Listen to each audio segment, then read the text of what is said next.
Hello friends, ನೀವು ನೋಡ್ತಾ ಇದ್ದೀರಾ ಈಸಿ ಲೈಫ್ ವಿತ್ ಸೌಮ್ಯ ಕನ್ನಡ. ಇವತ್ತು ನಾವು ತುಂಬಾನೇ ರುಚಿಯಾಗಿ ದಿಢೀರಾಗಿ ಟೊಮೆಟೊ ಶೇರ್ವಾ ಮಾಡ್ತೀವಿ. ಇಡ್ಲಿ ದೋಸೆಗೆ ಯಾವಾಗಲೂ ಚಟ್ನಿ ಮಾಡೋ ಬದಲು ಇದನ್ನ ಒಂದ್ಸಲ ಟ್ರೈ ಮಾಡಿ. ತುಂಬಾನೇ ರುಚಿಯಾಗಿರುತ್ತೆ. ಎಕ್ಸ್ಟ್ರಾ ಇಡ್ಲಿ, ಎಕ್ಸ್ಟ್ರಾ ದೋಸೆ ನೀವು ಖಾಲಿ ಮಾಡ್ಬಿಡ್ತೀರಾ.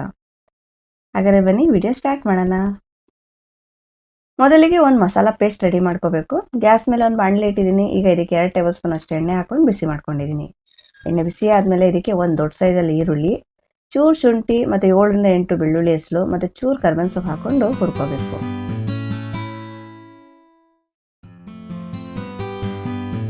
ಲೈಟಾಗಿ ಈರುಳ್ಳಿ ಕಲರ್ ಚೇಂಜ್ ಆಗೋವರೆಗೂ ಹುರ್ಕೊಳ್ಳೋಣ.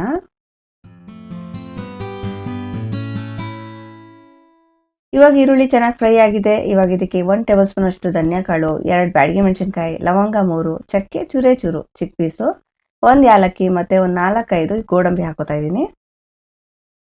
ಇದನ್ನು ಸ್ವಲ್ಪ ಫ್ರೈ ಮಾಡ್ಕೊಳ್ಳೋಣ.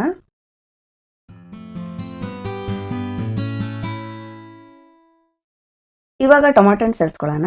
ನಾನಿಲ್ಲಿ ದೊಡ್ಡ ಸೈಜಲ್ಲಿ 4 ಟೊಮಾಟೊ ಹಣ್ಣುಗಳನ್ನ ಈ ಥರ ರಫ್ ಕಟ್ ಮಾಡ್ಕೊಂಡು ಹಾಕೋತಾ ಇದ್ದೀನಿ. ಟೊಮಾಟೊ ಶೇರ್ವಾ ಅಲ್ವಾ, ಸ್ವಲ್ಪ ಟೊಮಾಟೊ ಹಣ್ಣು ಜಾಸ್ತಿನೇ ಬೇಕಾಗುತ್ತೆ. ಇವಾಗ ಇದಕ್ಕೆ ರುಚಿಗೆ ತಕ್ಕಷ್ಟು ಉಪ್ಪು ಹಾಕೋತಾ ಇದ್ದೀನಿ.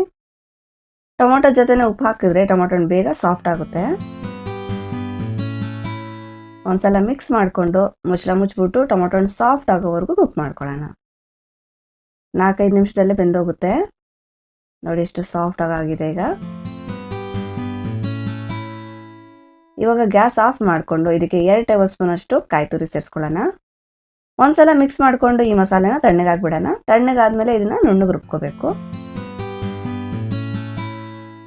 ಮಸಾಲಾ ಪೇಸ್ಟ್ ರೆಡಿ ಆಗಿದೆ. ಇವಾಗ ಮತ್ತೆ 3 ಟೇಬಲ್ ಸ್ಪೂನ್ ಅಷ್ಟು ಎಣ್ಣೆ ಬಿಸಿ ಮಾಡ್ಕೊತಾ ಇದ್ದೀನಿ. ಎಣ್ಣೆ ಬಿಸಿ ಆದಮೇಲೆ ಇದಕ್ಕೆ ಅರ್ಧ ಟೀ ಸ್ಪೂನ್ ಅಷ್ಟು ಸಾಸಿವೆ, 1/4 ಚಮಚದಷ್ಟು ಜೀರಿಗೆ ಹಾಕೊಂಡು ಸಿಡಿಸ್ಕೋಬೇಕು. ಸಾಸಿವೆ ಜೀರಿಗೆ ಚೆನ್ನಾಗಿ ಸಿಡಿದ್ಮೇಲೆ ಇದಕ್ಕೆ ಒಂದೇ ಒಂದು ಪಲಾವ್ ಎಲೆ ಹಾಕೊಂಡು ಒಂದು ದೊಡ್ಡ ಸೈಜಲ್ಲಿ ಈರುಳ್ಳಿ ಮತ್ತು 1-2 ಹಸಿಮೆಣಸಿನಕಾಯಿ ಹಾಕೊಂಡು ಹುರ್ಕೋಬೇಕು. ಇವಾಗ ಈರುಳ್ಳಿ ಕಲರ್ ಚೆನ್ನಾಗಿ ಚೇಂಜ್ ಆಗಬೇಕು, ಅಲ್ಲಿವರೆಗೂ ಹುರ್ಕೋಬೇಕು. ಇವಾಗ ಈರುಳ್ಳಿ ಚೆನ್ನಾಗಿ ಫ್ರೈ ಆಗಿದೆ. ಇವಾಗ ಇದಕ್ಕೆ 1/4 ಚಮಚದಷ್ಟು ಅರಿಶಿನದ ಪುಡಿ ಮತ್ತು ಅರ್ಧ ಟೀ ಸ್ಪೂನ್ ಅಷ್ಟು ಅಚ್ಕಾರದ ಪುಡಿ ಹಾಕೋತಾ ಇದ್ದೀನಿ.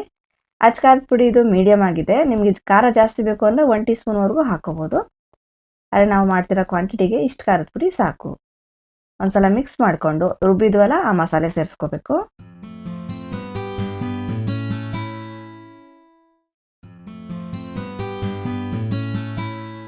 ಮಸಾಲೆನ ಒಂದ್ಸಲ ಮಿಕ್ಸ್ ಮಾಡಿಕೊಂಡು ಇದಕ್ಕೆ ಎಷ್ಟು ಬೇಕೋ ಅಷ್ಟು ನೀರು ಸೇರಿಸ್ಕೋಬೇಕು. ಒಂದೇ ಸಲ ಜಾಸ್ತಿ ನೀರು ಹಾಕಬಾರ್ದು. ಈ ಗ್ರೇವಿ ಸ್ವಲ್ಪ ಥಿಕ್ಕಾಗೇ ಇರುತ್ತೆ, ತುಂಬ ತೆಳ್ಳಗಿರಲ್ಲ. ನೀರೆಲ್ಲ ಸೇರಿಸಾದ್ಮೇಲೆ ಒಂದ್ಸಲ ಉಪ್ಪು ಚೆಕ್ ಮಾಡ್ಕೋಬೇಕು. ಬೇಕು ಅಂದರೆ ಸ್ವಲ್ಪ ಉಪ್ಪು ಸೇರಿಸ್ಕೋಬೇಕು. ನಂಗೆ ಸ್ವಲ್ಪ ಉಪ್ಪು ಸಪ್ಪೆ ಅನಿಸ್ತು, ಮತ್ತೆ ಸೇರಿಸ್ಕೊಂಡಿದ್ದೀನಿ. ಟೊಮಾಟೊ ಹಣ್ಣು ಜೊತೆ ಮೊದಲೇ ಹಾಕಿದ್ದೆ. ಇವಾಗ ಈ ಶೇರ್ವಾ ಟೆಕ್ಸ್ಚರ್ ನೋಡಿ, ಇಷ್ಟಿದ್ರೆ ಸಾಕು. ಮತ್ತೆ ಇದನ್ನು ಕುದಿಸ್ತೀವಲ್ಲ, ಇನ್ನೊಂಚೂರು ಗಟ್ಟಿ ಬರುತ್ತೆ. ಇವಾಗ ಮುಚ್ಚಿಬಿಟ್ಟು ಮೀಡಿಯಂ ಫ್ಲೇಮಲ್ಲಿ 7ರಿಂದ 8 ನಿಮಿಷ ಕುದಿಸ್ಕೊಬಿಟ್ರೆ ಸಾಕು.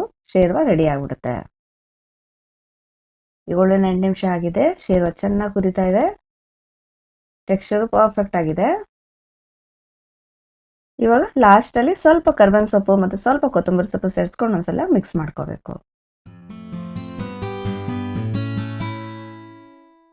ಇವಾಗ ತುಂಬಾನೇ ರುಚಿಯಾಗಿ ದಿಢೀರಾಗಿ ಟೊಮೊಟೊ ಶೇರ್ವಾ ರೆಡಿ ಆಗಿದೆ. ಇದನ್ನ ಇಡ್ಲಿ ಜೊತೆ, ದೋಸೆ ಜೊತೆ, ಚಪಾತಿ ಜೊತೆ, ಪರೋಟ, ಪುಲಾವ್, ಬಿರಿಯಾನಿ ಯಾವುದ್ರ ಜೊತೆ ಬೇಕಾದ್ರೂ ತಿನ್ನಿ, ತುಂಬಾನೇ ಚೆನ್ನಾಗಿರುತ್ತೆ. ಇವತ್ತಿನ ವಿಡಿಯೋ ನಿಮ್ಗೆ ಇಷ್ಟ ಆದರೆ ಪ್ಲೀಸ್ ನನ್ನ ಚಾನಲ್ನ ಸಬ್ಸ್ಕ್ರೈಬ್ ಮಾಡ್ಕೊಳ್ಳಿ, ವಿಡಿಯೋನ ಲೈಕ್ ಮಾಡಿ. Thank you for watching.